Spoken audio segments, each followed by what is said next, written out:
The thing that's a little weird about these being on this Game Changers list is that in bracket 3, you're not going to want to spend your Game Changer on something to like disrupt your opponent. Distraction makers.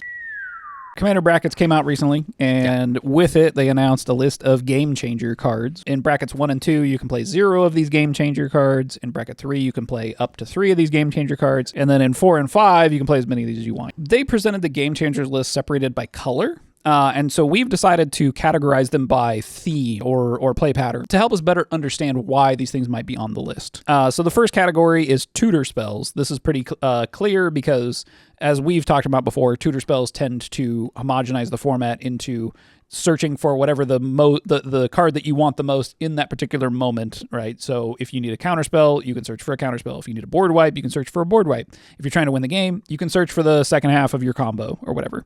So on the list, we have Enlightened Tutor, Mystical Tutor, Demonic Tutor, Imperial Seal, Vampiric Tutor, and we put Survival of the Fittest in this category. It's the closest thing it fits into. Yeah, this is probably just the category it fits the closest into. It's also like a sacrifice engine, so like I was going to say it's kind of a value engine. Yeah, there's like stuff, it's not quite the same as the others, but we went ahead and put it in this category. Basically, if it could potentially be slotted into 2 of the categories, it means that it's just that much stronger, probably. Yeah. And, this category seems pretty cut and dry. Like we said, this is a typical thing that we hone in on as how to like make a game of Commander more casual, remove tutors from your deck.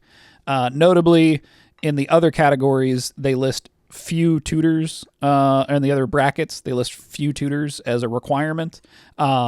Few is not really specified. I've heard it's around 3 or something. 3 to 5. Sure. Some people say 5 to 7. That's a few. I say 12 to 19. Wow. It's just how I was raised. I think that's a lot. That probably falls into a lot. That's a few. A bunch? No, it's a few. You can have a There's bushel. no bracket that says a bunch of tutors, but there should be. A bunch of tutors. A bunch of tutors.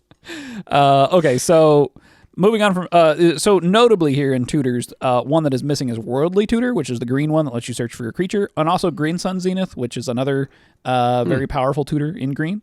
Yeah. So green sort of got a pass in the tutor category for some reason. Yeah, I guess I'm not horribly surprised.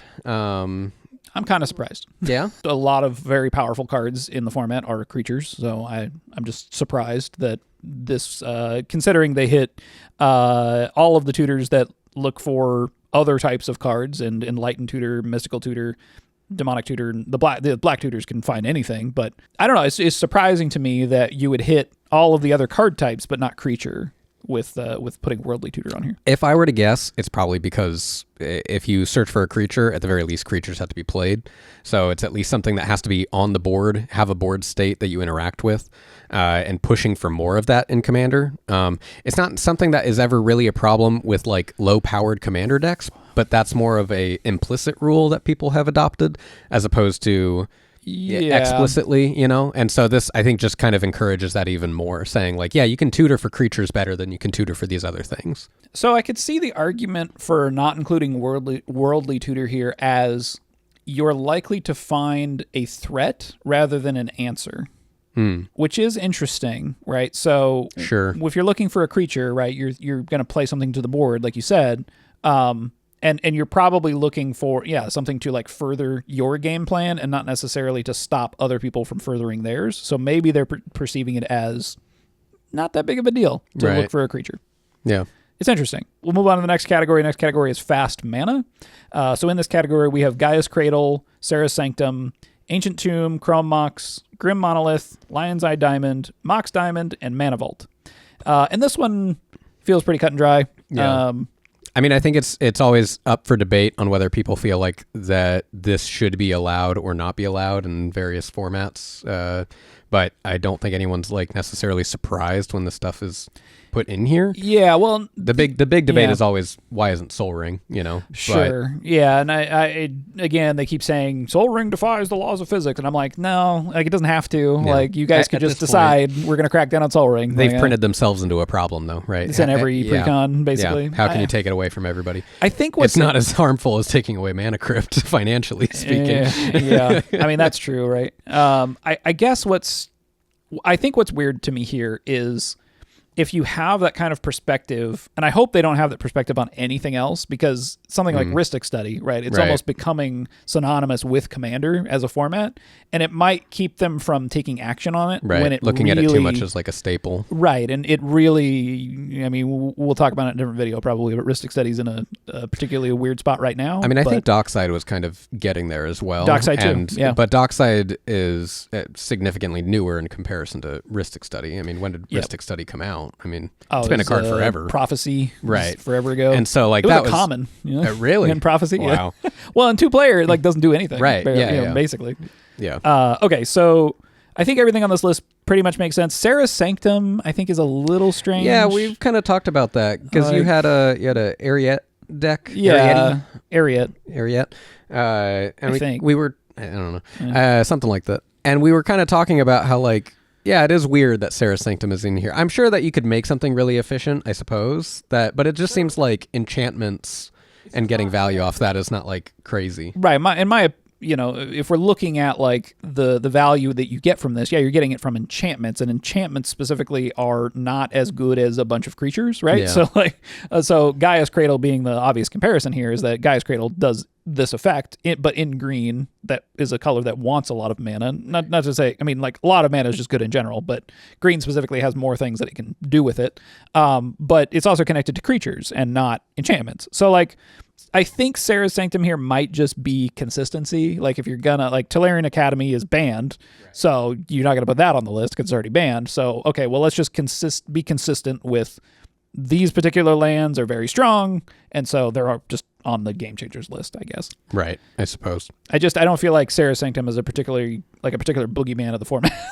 I guess at this point it's kind of like correct me if I'm wrong. If you're playing white, right? It's not even an auto include in white. That's what's weird. That's what I was going to ask. Yeah. Is you don't think it would be? No. I guess not every white would play a lot of enchantments. That's what exactly. Right. Where like every green deck plays a ton of creatures. However, at its baseline, it doesn't even provide a mana. You need an enchantment for it to have a mana, right? Yeah. Same with Gaia's Cradle. Okay. They don't tap for mana without. But the chances of you having a creature out versus an enchantment, a lot higher. Right. Yeah. Yeah. So like I play it in Ariete because like that deck plays a ton of enchantments, so it makes sense there. But I wouldn't say that deck is a bracket 3, but whatever. There's not really any other game changers I want to put in there, so I don't know. Maybe I'll just take it out, but whatever. Other notable exclusions from the fast mana list might be the other Mox. There's 2 other Moxes that get played, Mox Opal and Mox Amber. Mox Amber is the one that taps if you have a legendary creature in play, and Mox Opal has Metalcraft, so it gets turned on if you have three artifacts. Yeah. Okay. I could see that not being included. Just because I feel like casual setting commander, lower setting, like, are you playing that many artifacts? You do kind of have to like build your deck in a way to take advantage of them more so than the other, especially like something like Mox Diamond or Chrome Mox. So. And I kind of wonder if they're less nervous about that. I guess you could make an artifact deck, and that would be obviously like high value to have in that. Yeah. It is interesting to consider that. Yeah, you could have that technically at tier 1. It's not banned, right? Nope. Right. So. Nope. It's a little weird. I don't know. Yeah. It's not like crazy, but it's just a little surprising, I guess. But if you only have 40 cards that you wanted to put on the list. I mean, it kind of sounds like that now they're maybe okay with sort of leaning into these things as long as there's some sort of a requirement for these things to be activated. They just announced the new Mox that's dragons for the Tarkir set. Yeah, that thing's kind of It's fine. whatever, right? Yeah. And so I think I guess I'm looking at it in a similar fashion to something like the Metalcraft, but putting artifacts in is something everyone can do. Putting dragons in is something that only a dragon deck would do. So what I will say, I will not underestimate Magic players' ability to break a Mox. Okay? Well, sure. So yeah. I've already seen people talking about there's a 1 mana artifact changeling. I was just gonna. The first thing I thought of when I saw that, I was like, "What's the cheapest changeling?" What's the cheapest changeling? Yeah. And it's 1 mana, so well. It's not a good card though, right? Like, yeah, like, you're gonna get that just so you can turn on a 0. Yeah. There's that sort of question of, am I going to play bad cards in my deck to play this really broken card? Especially in a singleton 100 cards, like you're gonna hope that you're running into that one changeling. Yeah, so it'll end up in dragon decks probably, but whatever. Okay, so the next section is called I guess it's I don't know, a high resource We had a value few engines. names that we kind of... Let's call this... sounds like a word salad of... yeah, I was going to say like hyper-efficient value engines, maybe. That sounds like... Too much? I don't know, just about as much as high resource value. How powerful value engines. You get a lot of shit. Yeah. You get a lot from these cards. These cards have For not that much, they generate you a get lot of value. And you'll notice, too, that there's a particular theme through some of these, which is that they do things when your opponents do things, Ristic Study being the Ristic Study and Smothering Tithe being the two that are most obvious, where... it's exponential, right? So you play it, and then you have 3 other players that are also helping you accrue value through their actions. So let's go through the list here. We got Smothering Tithe, Trouble in Pairs, Ristic Steady, Urza, Lord High Artificer. Lord High Artificer? Yeah. High. He's like a really because he's up there. He's got 2 ranks. Yeah. Okay. Bolus of Citadel, Ad Nauseum, Jessica's Will, Kinnan, Border Prodigy, Bonder Prodigy, Kinnan, Bonder Prodigy, Winona, Joiner of Forces, and the One Ring. I think the clear distinction here are cards that give you a lot of value. Yeah. They do a lot for how much they cost or something. We talked a little bit about Ristic Study. Smothering Tithe, I think, falls in this category too. It's really like the ones I think that are most pernicious here are the ones that are accruing you value by your opponent's actions because you have 3 opponents.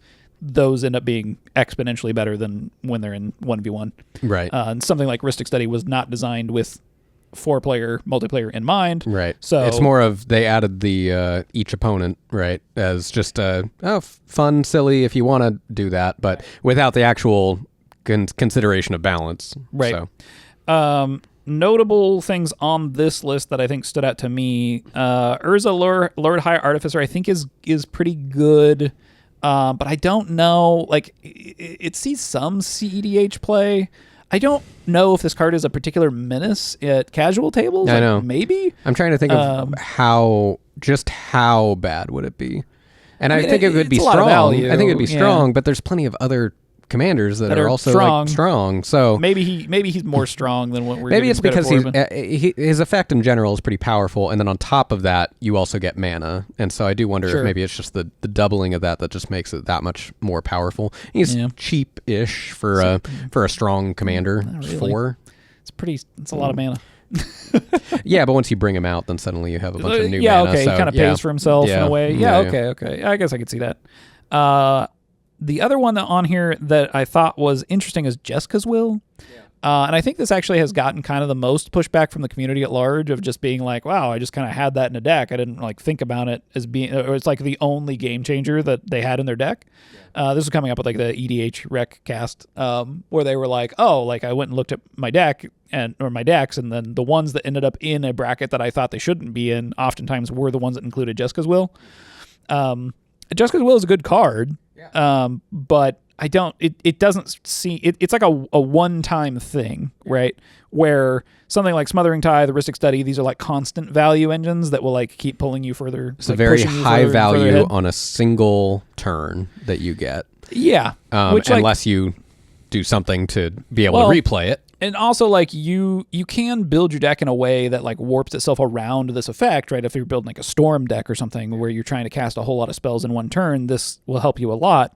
But I kind of put that in the same category as something like Mox Opal, right? Where you're building your deck around it to make it work effectively. It's not something that you could just... It's not a Ristic Study. A Ristic Study you would slot into any blue deck. I mean, like Jessica's Will's probably an auto-include. You think so? In most red decks, but it's not like... It's not like there's no way I could ever cut this card, right? Ristic Study is like, there is no way you're going to cut this card if you're playing blue, right? Smothering Tithe, you're playing white, you're never going to cut this card.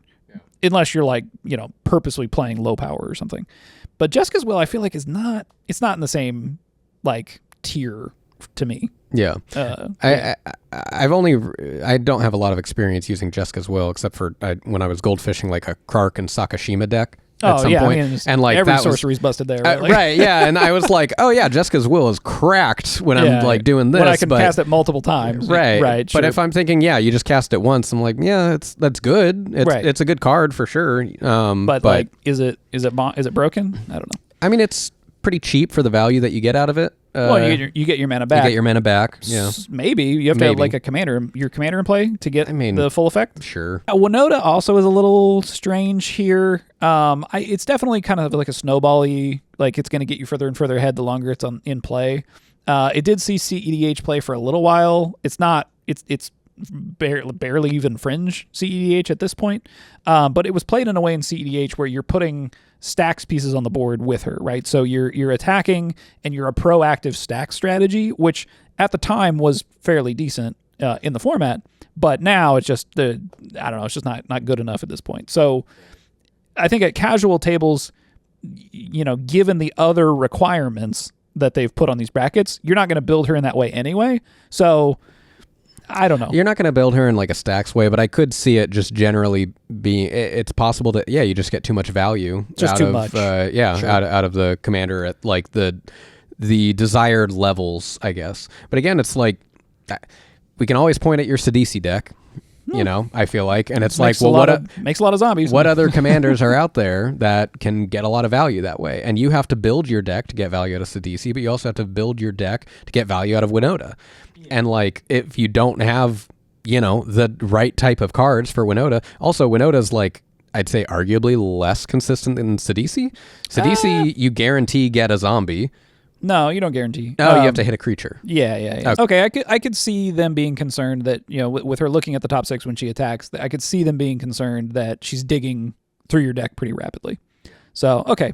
Yeah, that one to me is still a little borderline. Next topic, we just kind of have a few different subcategories in this because it just seemed like they all kind of get lumped together in a way, philosophically why they are added in there. But we just have this as generally negative play patterns that you might experience. So the subcategories of that being powerful disruption cards, mana disruption, card combos, and non-interactive cards. So in Powerful Disruption, we've got Cyclonic Rift, Force of Will, and Fierce Guardianship.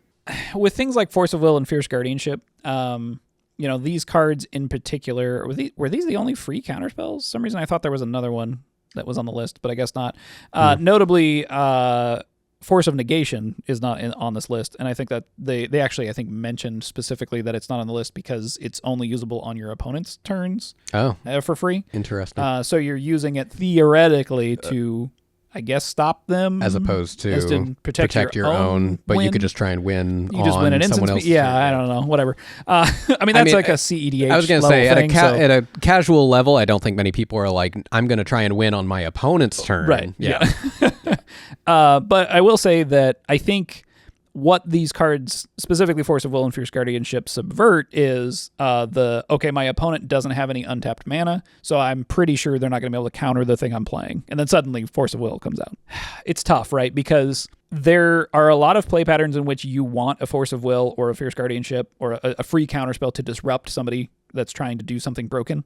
And so the thing that's a little weird about these being on this Game Changers list is that in bracket 3, you're not going to want to spend your Game Changer on something to like disrupt your opponents, right? So you're going to be trying to do the broken things, right? But then the tools to stop you or stop broken things from occurring are now going to cost you slots that other broken things should be going into proactively. I think that I'm assuming that this list was made with the intent that hopefully it would be an interesting enough decision of, am I going to pick the really powerful spells that are going to move me forward towards winning, or am I going to pick the things that are going to, act as more of a preventative? But yeah, I feel like at that point, it's like, well, you just pick the things that move you towards winning. Yeah, and that's kind of the name of the game in Commander anyway, right? Like we'll look at CEDH play patterns and they're not really playing much removal at all. It's counter spells. And the reason why is because they play double duty, which is they stop your opponents from winning, but they also help you win the game by countering your opponent's counterspells.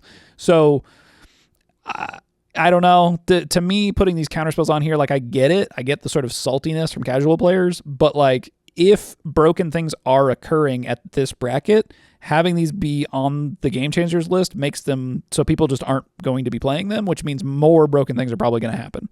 So these these aren't like the most contentious thing on the game changers list, but I do think there's a case here that like I don't know if these should be here. It feels a little, it's funny because I think a lot of people see it and they're like, well, I'm not surprised, right? But yeah, it feels a little bit kind of like we talked about when Mana Crypt and Dockside got banned.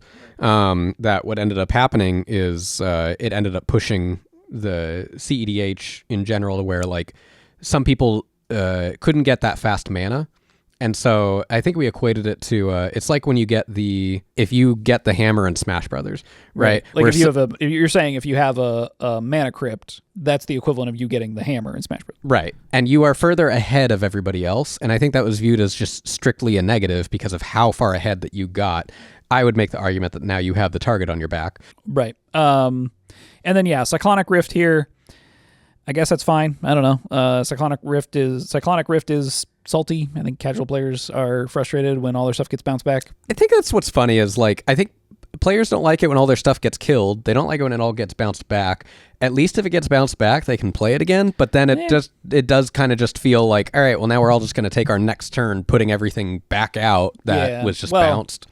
Ideally, you'd use it and then win the game. Yeah, but so it's not a guarantee. That's what I was going to say is like this card might fall into that category of extending the game without ending the game, right? Like you're sort of putting this reset. But then again, like Wrath of God and whatever does that too, board wipes. Yeah. At least I guess those are symmetrical. Maybe this being asymmetrical where you keep all your stuff and everybody else loses theirs is meanie bobini time. Super meanie. Next is Mana Disruption. We have Vorinclex, Voice of Hunger, Grand Arbiter Augustine, the Tabernacle of Pendril Vale, and Trinisphere. It's a weird one. I don't know. It's interesting because they say, some of this stuff is covered by the like blanket rules of the brackets, which is like no mass land denial, no extra turns, no 2-card combos. And then on top of that, they've got like some, I guess, particularly salty stacks pieces. I don't know. Trinisphere in like a more casual game, I don't think anybody's going to play it. But if they were, you have to give the guidance, right? But even if they did, right, like so many spells are costing more than 3 mana anyway. Right. I'm like, what's that really doing? Yeah, Tabernacle is like, okay, sure. Like a casual table, nobody's having a good time with a Tabernacle. So you have to pay a mana for each of your creatures or you sacrifice them. If we're talking about like asymmetrical effects versus symmetrical effects, this is symmetrical, but like I guess it's annoying. It is annoying. I shouldn't say I guess. Like it is annoying.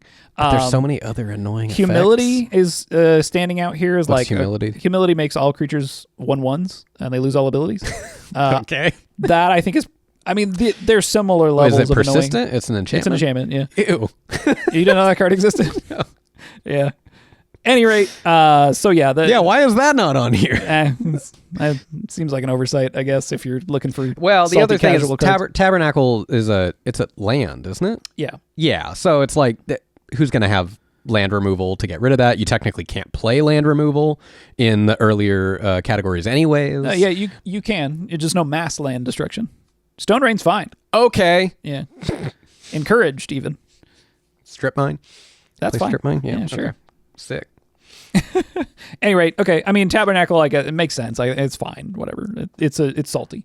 Next, we have card combos. We've got Thassa's Oracle and Underworld Breach. I feel like these cards, no one's horribly surprised to see them acknowledged, but I do think that there is a lot of debate on whether they should be on this list or whether their counterpart should be on this list. Yeah, that is pretty interesting. So Thassa's Oracle in particular. Comboed with Demonic Consultation or Tainted Pact is just the combo that basically, I don't know, 80% of CEDH games are won with. Do you want to quickly explain? Because some people that see this might not be familiar with the high-end gameplay. Oh, sure. So do you want to explain quickly, like, what does that combo do? It wins you the game instantly. But okay, great. Thanks. Right. No, Go on. Go ahead. Right. So you play Thassa's Oracle, or you get Thassa's Oracle into play somehow, and then it triggers its abilities on the stack. You play either Tainted Pact or Demonic Consultation in response, and you name a card that is not in your deck, and so you mill your entire deck, and then Thassa's Oracle's ability resolves, winning you the game. There's some little cheeky ways to get around it. Like if you force somebody to draw a card before the Thassa's Oracle ability resolves, they'll lose the game because there's no cards in their library, which just kind of doesn't happen that often, but it is a way to deal with that. You'd think it would happen if it's in everyone's deck. Right. But yeah, CEDH right now is focused on doing this combo at instant speed. So if somebody else tries to win the game, there's going to be a huge counterspell war. Your opponents are wasting all their resources, and then you try to win after everybody's already wasted all their resources, stopping someone else from winning.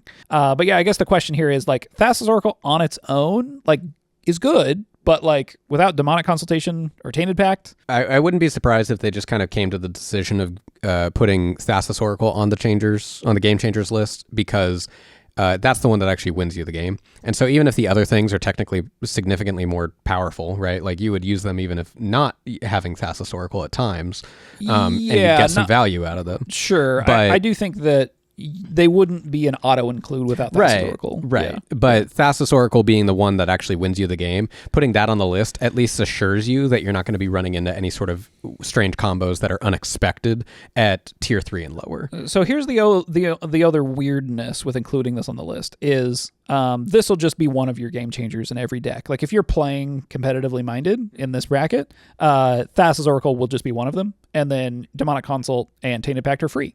So you'll then get other game changers in your deck, right? Instead of if they were all on the list and you wanted to play Thassa's Oracle to win the game, you wouldn't get access to any other cards on the list. So I don't know. So this is basically if you wanted to play competitively at specifically bracket 3, then yeah, you could do that, which is interesting. I don't know if we want to get into that, but it is weird that all this is basically taking into consideration of just like how competitive do you want to be at bracket 3? Okay. So if we talk about explicit rules for a minute, and if you're trying to sort of like remove particular negative play patterns from these lower brackets, especially because they sort of stated design philosophy of bracket 3 is still casual, still social, whatever. It's not competitive. The fact that you could still play Thassa's Oracle combo in bracket 3 is kind of weird. Maybe they're just like I kind of wonder if they're trying to account for like, okay, well, if you want to play Thassa's Oracle in like your Merfolk deck without Tainted Pact and Demonic Consultation, maybe that's fine. But I'm also like, still a combo that wins you the game. I don't know. Well, not really. Like not in Merfolk on her own, right? She could win, but like you're probably actually using her ability maybe as it was meant to be played, which is, oh, I have a lot of devotion to blue. And like, oh, I have 10 cards left in my library and I win instead of 0. But yeah, doesn't seem likely. I'm sure many games go to you having 10 cards left in your library. Casual Commander? I don't know. Yeah. Any rate, Underworld Breach, sure. Yeah, it's combo piece. It's good. What do people combo it with? Brain Freeze and Lion's Eye Diamond. Okay. You can basically cast anything combo in your graveyard. Yeah, you also like mill more stuff into your graveyard as you're doing that. So whatever. It's just pretty busted. So seems understandable to get rid of it. Because it also seems like that's the thing that actually triggers the possibility for you to be able to go infinite. In this case, I do think Underworld Breach is more of an enabler than Thassa's Oracle is, so that makes more sense to me. Yeah. Next, we have non-interactive. We've got Drannith Magistrate, Jin-Jitaxis, Core Augur, and Glacial Chasm. Sure. Yeah, I get it. Like, yeah. I think just like particular, bad play experiences here that are locking people out from playing the game. It's one of the reasons why what's her face is banned. There's an angel that when she comes into play, you name a color. Yeah. You can't play. Nobody can play spells of that color anymore. It is interesting that like how they're targeting these. These seem to be like fairly straightforward. At the very least, like Drannith Magistrate and Glacial Chasm seem to be straightforward. Jin-Jitaxis a little bit less so. It's not like you still can't interact. You can still like draw for your turn. You can still draw plenty of cards in your hand. You just have to discard. It's like not likely, and it's still very annoying. Yeah. But yeah, it's probably just that you're gonna lose, and you're just waiting for the person that has Jin-Jitaxis to win. Right. So the thing I think that's again a little weird with Drannith Magistrate here is that like it's a tool to be used against powerful commanders. Yeah. So again, it kind of falls in that category that like Force of Will does for me a little bit, where it's like, are you gonna spend your game changer on a reactive card, or are you going to spend it on proactive cards? So I think in some ways at bracket 3 you're effectively banning a lot of these cards because people just aren't going to pick them. Which is, I think, like, I suppose fine, right? Because if you view this list as generally just a banned list for tiers 1 and 2, it's kind of making sure that, like, yeah, you're not going to have anyone playing these cards, muddying up your good time, I guess. So don't worry, you can play your super strong commander because nothing's going to stop Nothing's stopping it. Right. Yeah. Yeah, I don't know. We are on to Salty. We didn't really know how to categorize these because they're kind of weird. They don't really fit into any of these individual categories super cleanly, but we thought we'd go over them. So we have Expropriate, we have Opposition Agent, and we have Turgid, God of Fright. Yeah. Again, Opposition Agent falls into that category of answers again, where if you are playing against people that are playing tutors, you would maybe want to play Opposition Agent to stop those tutors, but there's a very salty experience here that's possible with casual players where you can stop them from being able to search for a land. Not a good feeling. Or you know, you could play it in response to their Tiamat, and they don't want to play Magic anymore. Yeah, whoever would do that. But you know, I don't understand. I don't get, like, what's the line then of negative play pattern or negative play experience that you would draw, right? Is that where you draw the line versus, I don't know, continuously discarding cards every turn, right? Like, that also probably doesn't feel super great, but you can definitely do that. You know? Yep. You could play, that Tiny Bones. You can play Bottomless Pit.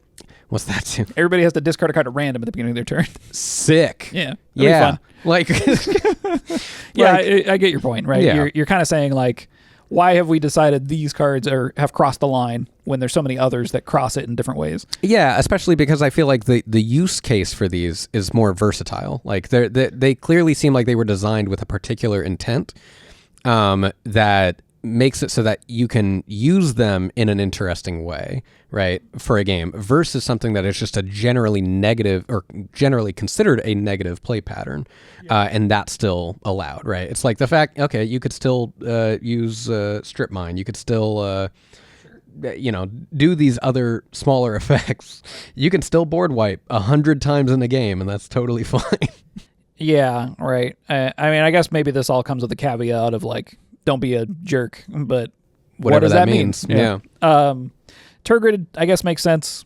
You know, a lot is pretty miserable to play against in casual tables. Sure.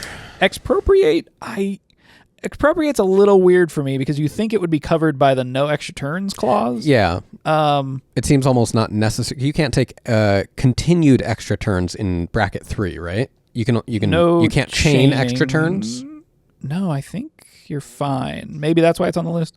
Yeah, so you can't chain extra turns in bracket 3. So Expropriate technically, It feels like it would already be covered. it should already be covered. Yeah. Like, you can't use Expropriate in that way. You can, but you just can't get another turn out of it. No, I think that you just aren't supposed to play the cards. I don't know. That's another good point, right? idea. It's like, yeah, maybe it's a little bit too gray. That's why they put it on the list. But to me, Expropriate, like, maybe it falls into the category of, like, a card that has a really huge impact on the game but doesn't outright win the game. Although it feels like it probably wins you the game.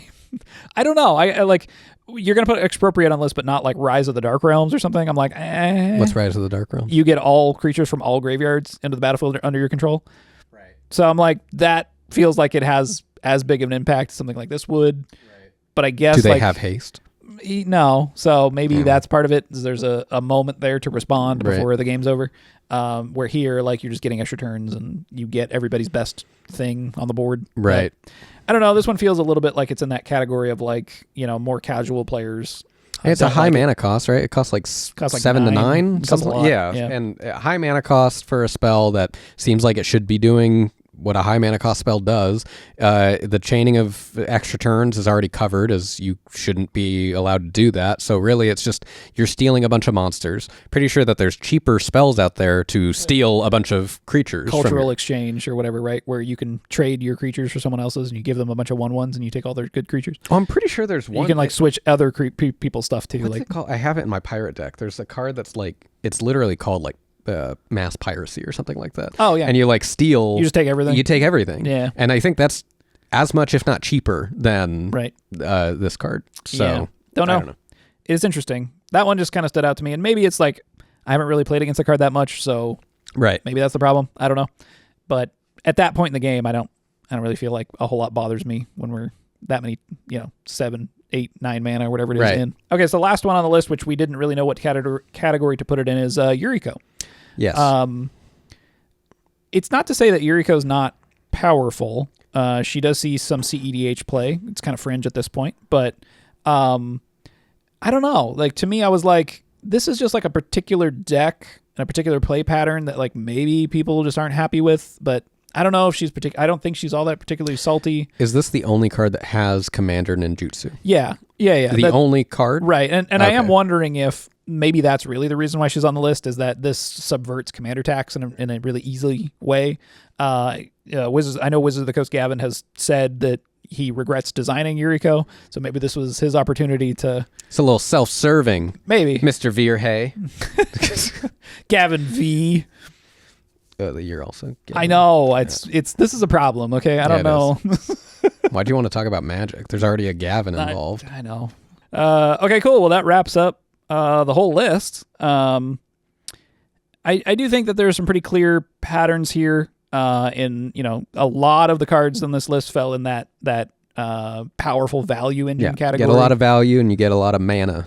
Yeah, which like we've talked about before, that's like the quintessential play pattern of Commanders, to make a lot of butter, draw cards, get mana.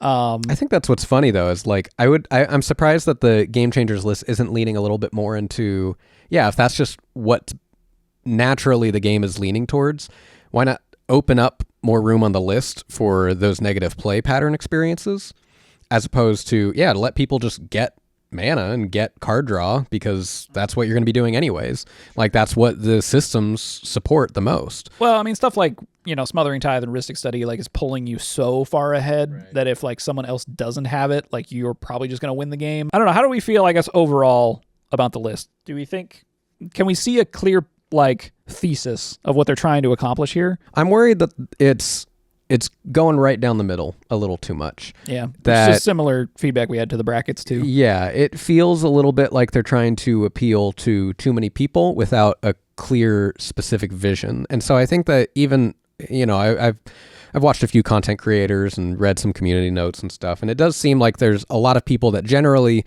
seem so far pretty positive about the brackets and about the Game Changers list, but everyone kind of has like a few of those cards that they're like, why not this one? Or why not this one? Yeah. And like, obviously it's still a work in progress. Like, I'm sure they're going to add stuff, maybe take stuff off of it.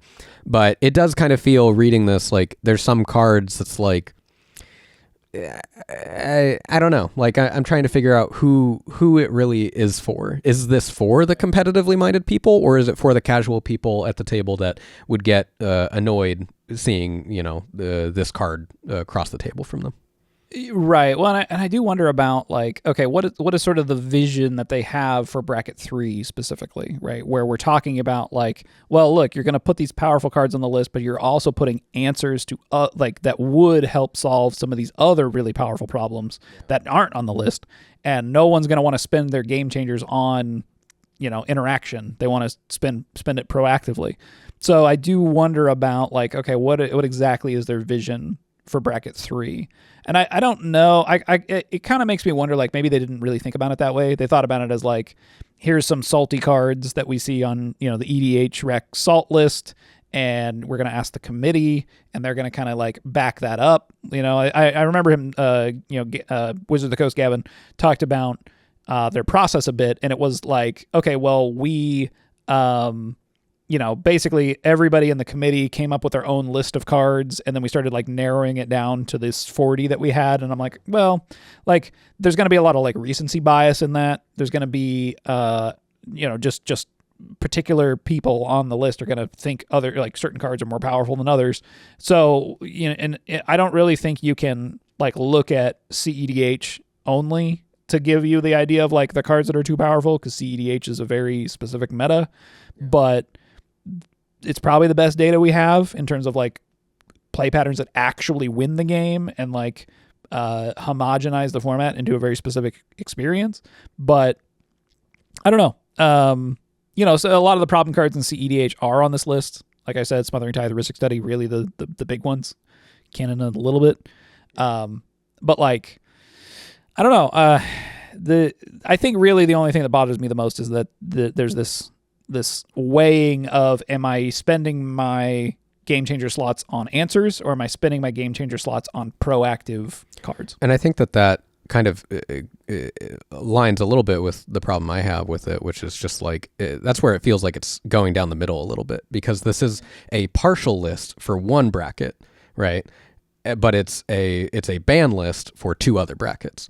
And so, yeah, you have to kind of design these cards in a way that's like, well, how many would be reasonable for this one bracket to have, but for none of these other brackets to have, and what deserves to go on that list for that reason? Right. And if we're looking at like, okay, what's just the most powerful cards off the list to play in bracket 3? Thassa's Oracle, I guess Underworld Breach if you could play it, and then Rhystic Study, Smothering Tithe, like those are probably at the top of the list here. I guess technically Kinnan, because it's up there with commanders. Yeah. Yeah. Well, and we talked about that problem a little bit too in the last video, where the fact that some of these are commanders sort of puts it into, well, if I choose a commander off the Game Changers list, I always have access to that commander. So like of my 3 Game Changers, I will always have one. Where if somebody else chose Game Changers that are in your 99, you're not always going to have access to them. Right. But the other thing to keep in mind here too is like, Thassa's Oracle combo, playing Thassa's Oracle combo in your bracket 3 deck only costs you 1 slot. Like you still get Tainted Pact and Demonic Consultation. They don't cost you a slot at all. Yeah. So I don't know. It's interesting. I could see the argument for saying like, okay, I'm going to take Thassa's Oracle, I'm going to take Rhystic Study, and I'm going to take Force of Will. The real question: why aren't partners on here? Yeah, it's a little weird. I don't know. I guess that would take up 2 of your game changer slots if you wanted the partner pair. So maybe they're not seeing them as game warping. I think they really are. I think Mark Rosewater's actually commented that like they regret making partners. Oh yeah, it's a terrible idea. It makes sense. What's funny is it makes a lot of sense when you're still viewing the format in this sort of like whatever. Sort of a design space, right? Almost close, almost to like an unstable or an unset, right? Not as far in that direction, but if you're just thinking like, what are the cool, fun ways that we can sort of expand on this without the ramifications? Sure. Then yeah, we'll do it like this because we can do it in this type of a format. Right. But now I think with seeing how serious certain players are taking it and seeing all the discourse with how like it has to sort of be refined and has to be honed in on something, I think they need to start actually taking some serious considerations with it at the competitive level. Right. Yeah, for sure. Yeah, it's definitely interesting, right? Because like you're thinking about, well, what if we look at Companion? I don't know if Partners came out before Companion. I guess I think not 100%. Yeah. I don't know, whatever. But like you make Companion, and you're like, oh, this is one of the most broken things we've ever done in Magic, and you're like, okay, well, what if we had 2 of them, right? Like, it's weird. Maybe that ends up being addressed a different way. Maybe they just end up banning all partners or something. Yeah. If I don't know though, we'll see. What's funny is that would pretty much primarily affect CEDH. It's pretty much just a CEDH thing. And I think they'd probably be also the most accepting people of that change. Probably. Yeah. I mean, that's just kind of the way CEDH rolls, though. Right. They're just like, okay, well, we'll just find the new cards now. Right. I do wonder if CEDH will end up with its own separate ban list. But it is one of the brackets, so that's a little weird because you're saying, hey, you're in this ecosystem now. So are we gonna? Yeah, I feel like we just have it be a banned list at that point. So there's an interesting perspective there, right? Which is that like, okay, you could take the perspective of we're going to balance for the extremes of the system, and then everybody else will know is playing a percentage of that, right? But not 100%. 100% is CEDH, and we're going to ban for that. But lower down the bracket, they're playing less of that. But you could end up in a situation where casual players are playing a card in a particular way that's not all that problematic. Like, Rhystic Study casually is a really good card. Yeah. Is it bannable in casual? Maybe, maybe not. Is it bannable in CEDH? Yes. Like, that's the thing. It's insane. At that CEDH point, though, if someone wants to make that decision, that's just like, just let them just talk about it amongst You their just let friends. them And roll zero it. yeah, Sure. yeah, like Yeah. because I think I think a lot of people are really obsessed with this idea of this divide of like, well, can I have these cards? Can I not have these cards? I don't care about the brackets. I'm just going to play with whatever I want. And really it's like, yeah, play whatever you want. There needs to be some structure here though for the people that actually want to play at a given particular level or have better conversations about deck level. And I think that, yeah, my opinion, have it stem from CEDH and then trickle down. Right. Thanks for listening to us talk about the Commander Game Changers list. If you liked the video, give us a thumbs up down below. Also, you can subscribe for more videos like this. If you want to join our Discord, there's a link in the description, and we'll see you next time. Bye.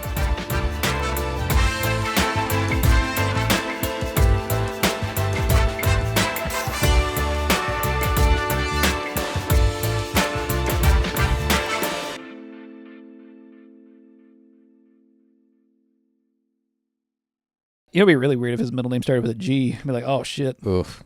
I don't think it does, but I don't know what his middle name is. We got to ask him. Yeah. Yeah. Yeah, what's your middle name? What's your middle name? We have one question to ask. That's it. What's your middle name?